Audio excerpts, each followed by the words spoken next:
মাননীয় স্পিকার, মাননীয় মন্ত্রী যদি অন্তত সার কারখানায় গ্যাসটা দেয় তাহলে আমি আমার এলাকার মানুষের কাছে একটু মুখ দেখাইতে পারি। মাননীয় স্পিকার, ধন্যবাদ। মাননীয় মন্ত্রী, সার কারখানায় দিবেন কিনা?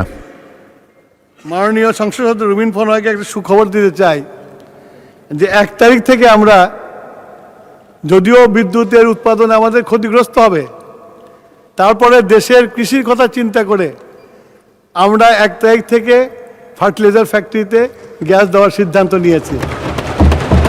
ধন্যবাদ মাননীয় স্পিকার। আপনি কি তাহলে প্রত্যাহারের পক্ষে আছেন মাননীয় সদস্য? মাননীয় স্পিকার, এখন আর কি করা, প্রত্যাহারই তাহলে করে নেই। মাননীয় সদস্যবৃন্দ, প্রস্তাব উত্থাপনকারী মাননীয় সদস্য তার প্রস্তাবটি প্রত্যাহারের স্থায়ী ইচ্ছা ব্যক্ত করেছেন। কার্যপ্রণালী বিধির 138 বিধির 1 উপবিধি মতে প্রত্যাহারের ক্ষেত্রে সংসদের অনুমতি প্রয়োজন। আমি এখন প্রত্যাহারের প্রস্তাবটি ভোটে দিচ্ছি।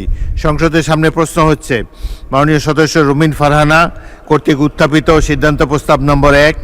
সংসদের অভিমত এই যে ব্রাহ্মণবাড়িয়া 2 নির্বাচনী এলাকায় ঘরে ঘরে গ্যাস নতুন সংযোগ দেওয়া হোক, এই শীর্ষক প্রস্তাবটি প্রত্যাহার করা হোক।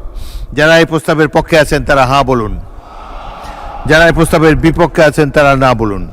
আমার মনে হয় হাঁ জয়যুক্ত হয়েছে, হাঁ জয়যুক্ত হয়েছে, হাঁ জয়যুক্ত হয়েছে। অতএব সিদ্ধান্ত প্রস্তাবটি প্রত্যাহার হলো।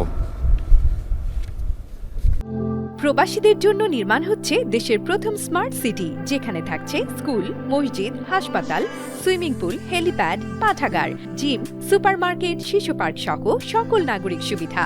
মাত্র 30 লাখ টাকা বিনিয়োগে মিলছে আকর্ষণীয় ফ্ল্যাট। প্লাটিনাম ইনভেস্টরদের জন্য ঢাকা বিমানবন্দরে ভিআইপি প্রোটোকল সুবিধা। বিস্তারিত জানতে যোগাযোগ করুন স্ক্রিনে দেয়া হোয়াটসঅ্যাপ অথবা ইমো নাম্বারে।